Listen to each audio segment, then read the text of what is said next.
հատվածում պապիկի գրքերն են, որ պապիկը ընթերցում արդեն 270 տարի, իսկ աջ կողմում ձեր գրքերն են, երբ փոքրիկ է լույս աշխարհ գալիս, այնտեղ դարակում հայտնվում է իր գիրքը, այդ գրքի մեջ գրվում է ձեր կենսագրությունը, այնինչ դեռ տեղի չի ունեցել, դեռ նոր պետք է լինի։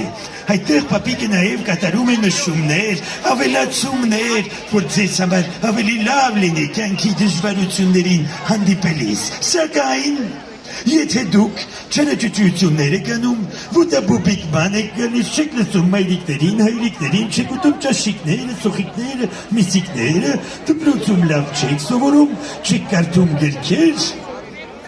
այդ գիրքը տաքանում է և պապիկը չի կարողանում բաց անել, նշումներ կատարել, լավ բաներ գրել, նվերներ ձեզ ուղարկել, այդ պատճառով մեծ թորնիկները, ովքեր չէին հավատում մինչև այս պահը, որ պապիկը գոյություն ունի, որովհետև այնքան շատ են ճուտիկները, որ ես չեմ հասցնում այն ժամերին գալ ձեզ մոտ, որ դուք ինձ տեսնեք, ուշ ժամերին եմ գալիս և այլն, դրա համար ոմանք չէին հավատում, որ պապիկը կա իսկական է,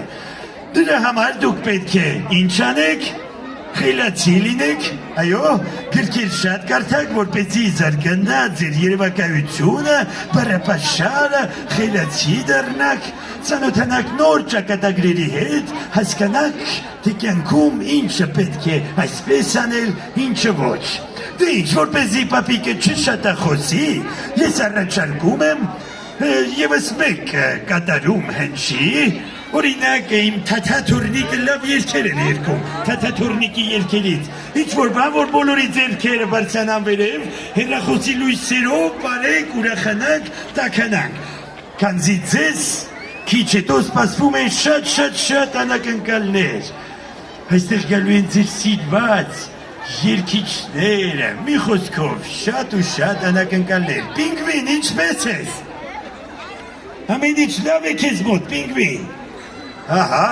պետք չէ նեղացնել պինգվիններին, պետք չէ։ Կարող ենք ինչ-որ երաժշտություն, որ բոլոր թորնիկների հետ պապիկը πάρի և ուրախանա, իսկ դուք պատրաստվեք, ով լավ ոտանավոր է սովորել, գալու է բեմ և արտասանել։